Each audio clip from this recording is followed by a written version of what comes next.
Welcome to the Awesome Pod Mix. You are listening to Abby. The idea behind this podcast was to talk about how certain movies and TV shows made me feel when I watched them for the very first time. A reputed filmmaker once said, when a piece of art invokes a similar feeling amidst a large audience, it's the triumph of the filmmaker. That's the magic of cinema. I love the magic of cinema. Today I'll be talking about the TV show Ted Lasso Season 3 Episode 6. The show is developed by Jason Sudeikis, Bill Lawrence, Brendan Hunt and Joe Kelly. This episode's title is Sunflowers, written by Joe Kelly, Jason Sudeikis and Brendan Hunt. The episode is directed by Matt Lipsey. The episode begins with a friendly match between AFC Richmond and AFC Ajax. The score is 5-0. Richmond is, oh, we lost a match again. Everyone's singing Three Little Birds by Bob Marley and the Wailers in the background, and Rebecca's reaction is, God, this is depressing. It's an important detail. I'll explain its significance toward the end. Post the match, Jan Maas and Roy are answering some press questions. Higgy Pie has a date in the red light district. Keely and Rebecca don't think it's true. Keely apologizes to Rebecca for not being able to spend the night with her. Keely is on her way to Norway to see the best aurora borealis ever. Roy inquires with Rebecca where Keely is headed. Rebecca replies, somewhere that believes they deserve her. I hope it's also with someone that believes they deserve her. In the team bus, Ted and Coach Beard are seated together in the front. They watch Roy enter and Ted says someone's in a mood. I think all of AFC Richmond is in a mood.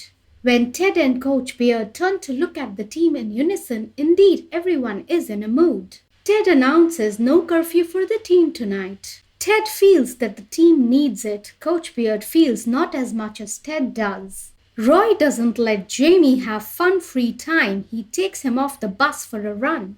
Was it just me, or Coach Beard's audio level was way lower when he said the line about pineapple percussions? The title sequence begins. Jamie and Roy run touring Amsterdam. Jamie has turned this training run into a fun run and Roy does not like it. Rebecca is having a stroll on the bike lanes of Amsterdam when she gets a call from Sassy. The boatman whistles at Rebecca from his boat. I'll explain the boatman significance later. The passing cyclists make Rebecca fall into a canal and the boatman invites her on board. Rebecca is worried about her phone. The boatman says, who cares? You are alive. Well, it's a phone, boatman. The boatman, who was himself on a call with someone, tells them in their native language, I'm assuming it was, I'll speak to you later, and throws his phone in the canal as well. Rebecca is moved by this gesture. The boatman wanted to tell Rebecca that she was walking on the bike lane. Rebecca swims up to the boatman's boat. Coach Beard is yapping and Ted is busy texting Rebecca, checking if she wants to hang out with him. I want to hang out with you, Ted. Ted is feeling stuck. So am I, Ted. So am I. Ted wants to be inspired. Coach Beard has been waiting for Ted to say those words for a very long time. Richmond players assemble in the hotel lobby to discuss what to do with no curfew night. Richard wants to take a train to Paris. Sam wants to take a boat tour through the canals. Interesting. Danny wants to see a tulip because visiting tulip fields will be incredibly overwhelming. Trent suggests they visit the museums. Colin didn't come to Amsterdam to learn things. Isaac wants the team to pick one place and go there as a team. The evening has set in. Rebecca gets out of the shower on the boat. The song Het Wird Zomer by Rob de Nys plays. She looks around the boat for the boatman and discovers her clothes are gonna take 2 hours 49 minutes to dry. She also enters a baby room where lies a unicorn soft toy. The boatman has left a cup of tea for Rebecca with a post-it that reads, For you, it's not drugged, into brackets I promise. Such gentlemen only exist in Ted Lasso universe. Rebecca's reaction to sipping the tea is fuck me. The same thing happened when she ate Ted's biscuits for the first time. Okay, I just heard it and it sounds pretty inappropriate, so I'm gonna rephrase. The same thing happened when Rebecca ate the biscuits that Ted baked for her. Jamie points out to the bench from the movie The Fault in Our Stars. Now even I want to sit on the bench from The Fault in Our Stars. Because trust me, there's a lot of fault in our stars. Higgy Pie takes Will the Kitman to see Chet Baker's death spot. Higgy Pie describes Chet as someone tortured by demons, but that didn't stop him from making beautiful music.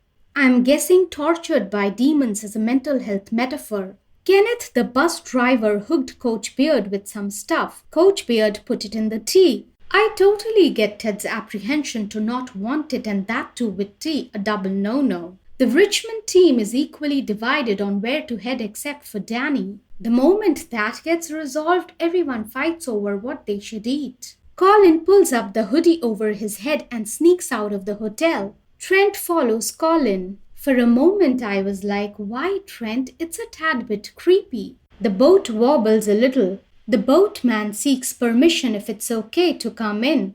I should call him the gentleman instead of the boatman. The boatman/the gentleman is played by Matteo Van Der Green. He notices Rebecca's ankle bleeding. He compliments her strong ankles. Rebecca replies saying it's because she wears a lot of high heels for work. I need to start wearing high heels, for strong ankles. I wear flats because people made me feel uncomfortable about wearing heels. I can and will wear heels. Jerks are those who comment on what you should or shouldn't wear. The gentleman cleans up Rebecca's wound, puts a band-aid and kisses her feet. She's an absolute queen. That's how she should be treated all the time. When the gentleman apologizes and says sorry, force of habit, I think that's how he cleans his daughter's wounds. And it was her room that Rebecca saw.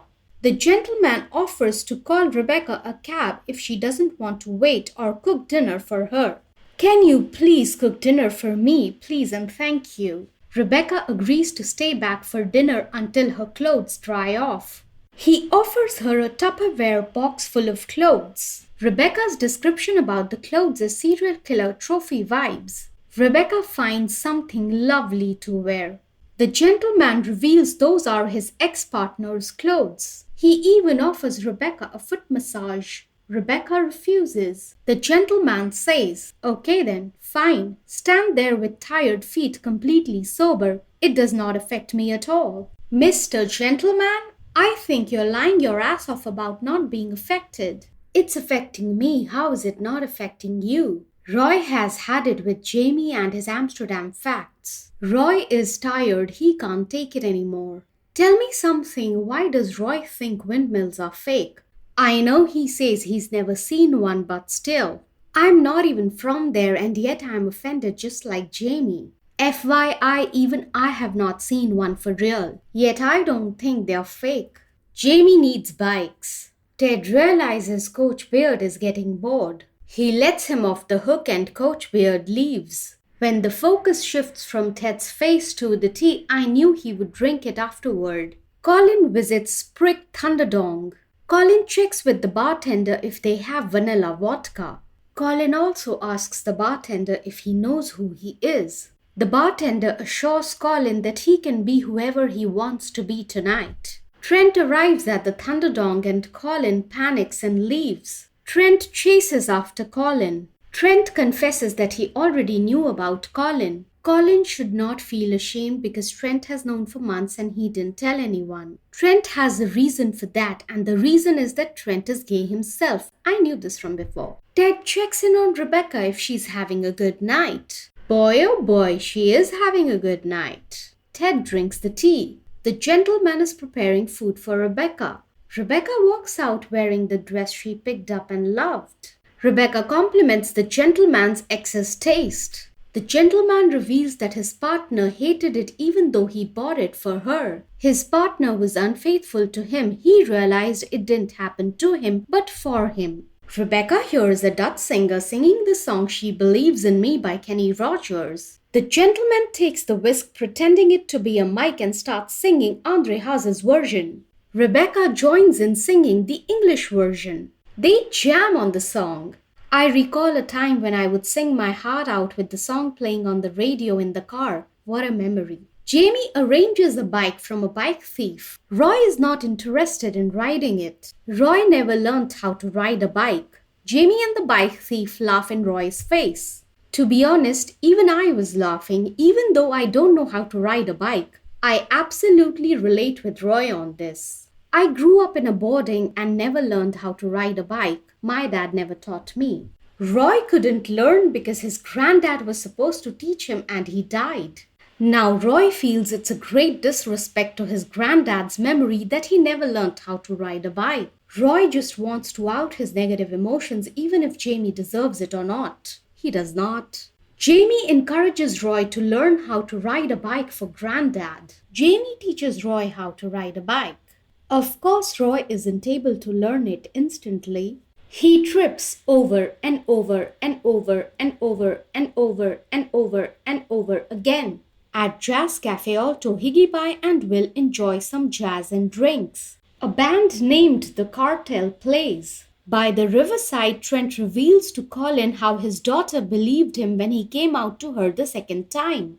Trent wonders how a professional athlete like Colin does it. Colin describes how he's been living dual lives. Dr. Sharon helped Colin realize he has an ache.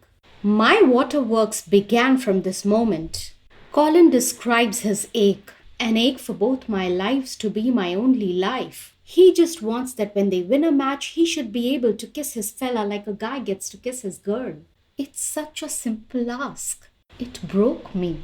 A kiss is an intimate and a romantic expression of love. You want to kiss your partner when you wake up in the morning, when you are leaving for work, when you are longing for comfort, in the middle of doing mundane things, when you come back home after a hard day at work.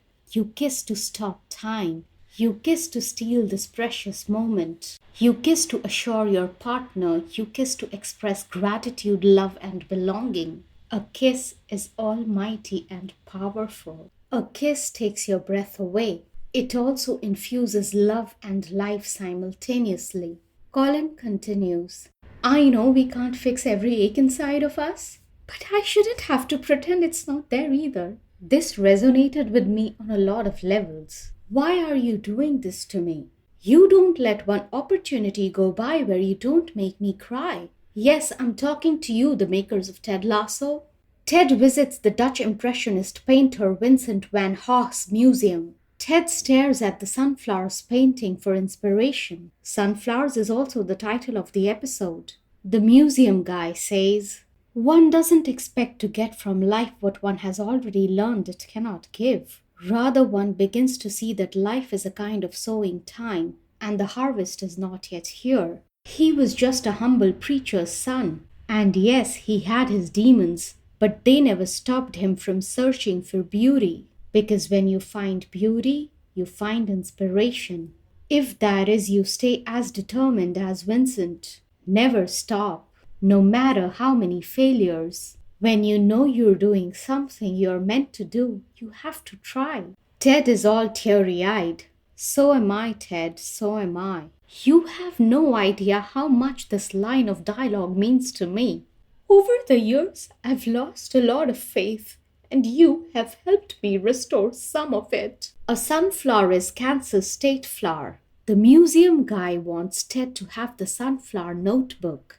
Someone told me a story about how Vincent ate yellow paint because he felt it would bring sunshine and happiness into his life. The Richmond players are still fighting over what to eat. Sam writes a suggestion on a napkin and passes it over to Isaac. In a beautiful wide shot with the street lamp's reflection in the lake, we see Jamie and Roy riding bikes. Jamie apologizes for being a dick and is aware that Roy is upset about something else. Jamie reveals he's been to Amsterdam twice before. Jamie's father took this trip for Jamie to lose his virginity. Roy feels it must have been traumatizing. Jamie realizes a little later that the traumatizing was meant for him. Later, Jamie took the trip with his mom, visited all the museums, and did all the tours. Roy apologizes to Jamie for being a dick as well. Ted visits the American restaurant Yankee Doodle Burger Barn. The song Waiting in School by Ricky Nelson plays. Ted chooses to sit in the setting of Windy City, Chicago. There's a dartboard in the restaurant and people are playing darts. The moment I saw that, I was like barbecue sauce. On the gentleman's boat, Rebecca finds it very cozy. Gezellig, The dryer timer beeps and Rebecca throws her glass of water in it. The gentleman does the same. At the American restaurant, Ted watches the old telecast of a basketball game he once saw with his dad. When the waitress asks Ted to choose from the 50 nifty sauces, Ted just asks her to surprise him. The commentator says, and the Bulls drop into their triangle offense, creating constant movement between the players. It's been the key to their success this season. There's a ton of foreshadowing in this line of dialogue. Ted says, pyramids ain't nothing but a triangle. Actually, 3 triangles leaning on each other. Ted imagines Nate dressed as a cowboy waiter. Pyramid of success. The waitress gets Ted Arthur Bryant's original barbecue sauce. It's the same sauce Henry sent in his care package in season 1. The moment Ted takes a bite of the fries dipped in the barbecue sauce, Ted is transported literally. His chair slides back. Ted is in the spotlight getting an epiphany. Ted speaks to the true spirit of adventure. They discuss triangles. Ted thinks God dropped a square and it broke in long halfways or something. That's how triangles were made. TSA elaborates on the triangle offense that the assistant coach of the Chicago Bulls used in the game. Ted borrows a pen from one of the cowboy waiters to write in his sunflower notebook. At the jazz club, the lady Dante Charles from the cartel asks if Higgy Pie plays bass. Will confirms on Higgy Pie's behalf that he does, and it's because of Chet Baker. The Richmond players have a pillow fight to take out all their rage. Ted would be super proud when he learned about this. The lady invites Higgy Pie onto the stage to play. They play Let's Get Lost Now by Chet Baker. Over the music, we see a montage of shots. Richmond players pillow fighting, Trent and Colin dancing at the Thunderdome, Rebecca and the gentleman dancing, Jamie and Roy seeing the windmill. The bartender hands over vanilla vodka to Colin. Colin shares that drink with Trent, and the gentleman gives Rebecca a foot massage. Ted writes in his sunflower notebook and makes formations with ketchup and mustard bottles. The massage makes Rebecca fall asleep. The gentleman covers Rebecca and goes to his room. I gotta repeat, such gentlemen only exist in Ted Lasso universe. Roy steers off the road and falls off his bike. The girl Will was noticing all night finally notices Will. We later learn that he ended up having a threesome with the girl and the guy. The next morning, the gentleman makes eggs sunny side up. Damn, you gotta make me breakfast like that. Rebecca doesn't remember if anything happened between them last night. Did we? Nothing happened. Rebecca thanks responds she's welcome. They kiss. Rebecca says she won't forget him. The gentleman thinks she might because people get Alzheimer's. Rebecca laughs it off. I'm sure someone in the gentleman's family had Alzheimer's. As Rebecca leaves, I was like, take his contact number, at least ask his name. How can you just leave like that? It may be easier for him to find her if he watches a Richmond match. Rebecca leaves. The gentleman repeats, did we? And this time it means if they fell for each other. Oh yes, they did. They fell pretty hard. Will speaks to his mom over the phone about Higgy Pie playing at the jazz club. Coach Beard gets off a van and he's dressed in some flashlight costume with a piggy nose. Will notices Coach Beard speaking Dutch. Coach Beard requests Will not to tell en masse. Coach Beard reveals that Kenneth's stuff was a dud batch. Ted shares his notes with Coach Beard. As per Coach Beard, it's total football invented in Holland in the 70s. Coach Beard agrees that they should try it out with the team. Rebecca arrives on the team bus. She sits next to Ted at the back. Ted asks, hey boss, so 12 unanswered texts and 3 un-hahahed gifs, we good? Rebecca replies, I'm sorry Ted, my phone is at the bottom of a canal. Ted questions, is that Keats? Rebecca replies, nope. Ted is confused. Coach Beard has a smile on his face, shaking his head, suggesting yes. Jamie gives Roy a ride on his bike to the team bus. Rebecca puts her feet up on the table and sighs. Ted checks with Rebecca. Everything okay, boss? Rebecca sings, "Don't worry about a thing, 'cause every little thing is gonna be alright." Ted says, "I appreciate it." "I too appreciate it, Ted." "Thank you, Jason Sudeikis." Coach Beard sings along with Rebecca. The song Three Little Birds by Bob Marley and the Wailers played toward the end of the friendly match, and Rebecca thought it was depressing. Now she's singing the same song and smiling. Ted smiles at their silliness. The camera tracks back from Ted's face through the aisle of the bus. All of Richmond join in to sing. Jamie tries to make Roy sing. Colin thanks Trent by touching his arm. Higgy Pie has taken Will under his wing. "Thank you for this. I really needed it. You have no idea what you've given me. You've given me hope and the will to believe." You can listen to the awesome pod mix and subscribe to it on Apple Podcasts, Spotify, Amazon Music, and Google Podcasts. If you like what I'm doing, you can support me on Patreon at patreon.com/awesomepodmix. Thanks for listening.